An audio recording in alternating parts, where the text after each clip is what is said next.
दोस्तों मैंने इस वीडियो में हिंदी के टॉप 25 प्रश्नों को लिया है जो दोस्तों परीक्षा में बार बार पूछे जाते हैं। इसलिए दोस्तों आप लोग इस वीडियो को पूरा जरूर देखिएगा। दोस्तों आप लोगों से इस वीडियो से कितने प्रश्न हल हो पाते हैं दोस्तों आप लोग अपना आंसर कमेंट बॉक्स में जरूर दीजिएगा। दोस्तों इस वीडियो का पहला प्रश्न है, सर्वनाम कितने प्रकार के होते हैं। दोस्तों इस प्रश्न का आंसर है 6। दोस्तों सर्वनाम कुल 6 प्रकार के होते हैं, इसलिए दोस्तों इस प्रश्न का सही आंसर है ऑप्शन बी। दोस्तों 6 प्रकार के सर्वनाम होते हैं, पुरुषवाचक सर्वनाम, निश्चयवाचक सर्वनाम, अनिश्चयवाचक सर्वनाम, संबंधवाचक सर्वनाम, प्रश्नवाचक सर्वनाम, निजवाचक सर्वनाम। दोस्तों कुल 6 प्रकार के सर्वनाम होते हैं। अगला प्रश्न है दोस्तों, हिंदी भाषा में कितने वचन होते हैं। दोस्तों इस प्रश्न का आंसर है 2। दोस्तों हिंदी भाषा में कुल 2 वचन होते हैं, एक वचन और बहुवचन। इसलिए दोस्तों इस प्रश्न का सही आंसर है ऑप्शन डी। अगला प्रश्न है दोस्तों, हिंदी भाषा में कितने कारक होते हैं। दोस्तों इस प्रश्न का आंसर है 8। दोस्तों हिंदी भाषा में कुल 8 कारक होते हैं, इसलिए दोस्तों इस प्रश्न का सही आंसर है ऑप्शन बी। अगला प्रश्न है दोस्तों, च का उच्चारण स्थान क्या है। दोस्तों इस प्रश्न का आंसर है तालु। दोस्तों च का उच्चारण स्थान है तालु, इसलिए दोस्तों इस प्रश्न का सही आंसर है ऑप्शन डी। अगला प्रश्न है दोस्तों, क ग ज फ ध्वनियाँ हैं। दोस्तों इस प्रश्न का आंसर है फारसी और अरबी भाषा की। दोस्तों क ग ज फ ध्वनियाँ यह फारसी और अरबी भाषा की हैं, इसलिए दोस्तों इस प्रश्न का सही आंसर है ऑप्शन सी। अगला प्रश्न है दोस्तों, झगड़ा मेरे और उसके मध्य में था, इसमें कौन सा कारक है। दोस्तों इस प्रश्न का आंसर है संबंध कारक। दोस्तों झगड़ा मेरे और उसके मध्य में था, इसमें संबंध कारक है, इसलिए दोस्तों इस प्रश्न का सही आंसर है ऑप्शन बी।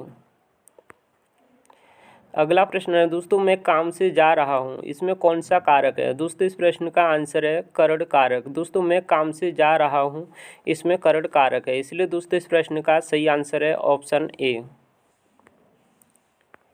अगला प्रश्न है दोस्तों, आपसे टेलीफोन पर मिलूंगा, इसमें कौन सा कारक है। दोस्तों इस प्रश्न का आंसर है अधिकरण कारक। दोस्तों आपसे टेलीफोन पर मिलूंगा, इसमें अधिकरण कारक है, इसलिए दोस्तों इस प्रश्न का सही आंसर है ऑप्शन सी। अगला प्रश्न है दोस्तों, आंधी के आम मुहावरे का अर्थ है। दोस्तों आप लोग इस प्रश्न का आंसर कमेंट बॉक्स में दीजिएगा।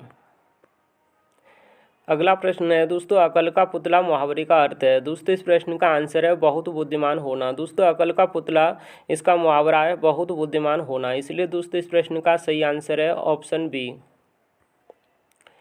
अगला प्रश्न है दोस्तों, कलेजे पर पत्थर रखना मुहावरे का अर्थ है। दोस्तों इस प्रश्न का आंसर है दिल मजबूत करना। दोस्तों कलेजे पर पत्थर रखना इसका मुहावरा है दिल मजबूत करना, इसलिए दोस्तों इस प्रश्न का सही आंसर है ऑप्शन डी। अगला प्रश्न है दोस्तों, तितर बितर होना मुहावरे का अर्थ है। दोस्तों इस प्रश्न का आंसर है भाग जाना। दोस्तों तितर बितर होना इसका मुहावरा है भाग जाना, इसलिए दोस्तों इस प्रश्न का सही आंसर है ऑप्शन ए।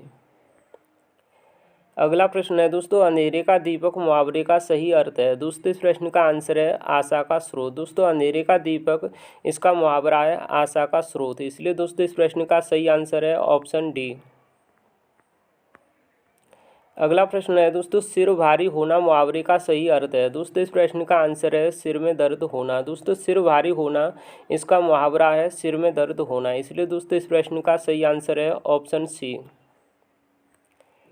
अगला प्रश्न है दोस्तों, छाती पर मूंग दलना मुहावरे का अर्थ है। दोस्तों इस प्रश्न का आंसर है पास रहकर दुख देना। दोस्तों छाती पर मूंग दलना इसका सही मुहावरा है पास रहकर दुख देना, इसलिए दोस्तों इस प्रश्न का सही आंसर है ऑप्शन डी।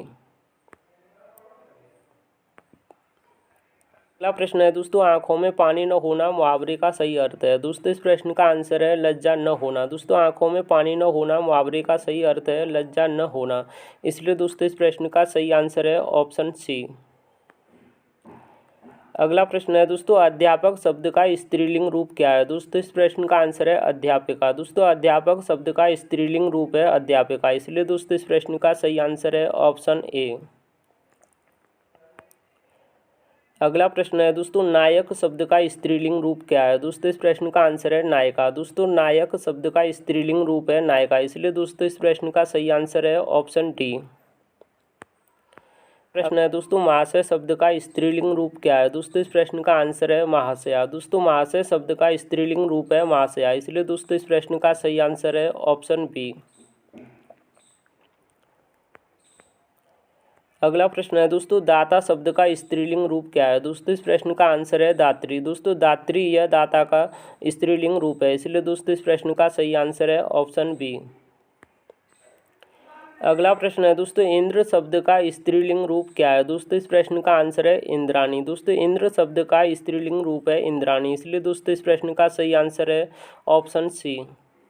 अगला प्रश्न है दोस्तों, इनमें से कौन ऊष्म व्यंजन नहीं है? दोस्तों इस प्रश्न का आंसर है ग। दोस्तों इनमें से ग ऊष्म व्यंजन नहीं है, इसलिए दोस्तों इस प्रश्न का सही आंसर है ऑप्शन डी। अगला प्रश्न है दोस्तों, निम्न में से कौन स्वर नहीं है? दोस्तों इस प्रश्न का आंसर है ज। दोस्तों निम्न में से ज यह एक स्वर नहीं है, इसलिए दोस्तों इस प्रश्न का सही आंसर है ऑप्शन बी। अगला प्रश्न है दोस्तों, क का उच्चारण स्थान क्या है? दोस्तों इस प्रश्न का आंसर है कंठ। दोस्तों क का उच्चारण स्थान है कंठ, इसलिए दोस्तों इस प्रश्न का सही आंसर है ऑप्शन बी। अगला प्रश्न है दोस्तों, इनमें से कौन संयुक्त व्यंजन नहीं है? दोस्तों इस प्रश्न का आंसर है फ। दोस्तों फ यह इनमें से संयुक्त व्यंजन नहीं है, इसलिए दोस्तों इस प्रश्न का सही आंसर है ऑप्शन सी। दोस्तों मैंने आप लोगों को इस वीडियो में हिंदी के टॉप 25 प्रश्न एमसीक्यू के बेस पर कराए। उम्मीद करता हूं दोस्तों आप लोगों को यह वीडियो पसंद आया होगा। दोस्तों वीडियो को लाइक शेयर और चैनल को सब्सक्राइब जरूर कर लीजिएगा। Thanks for watching video.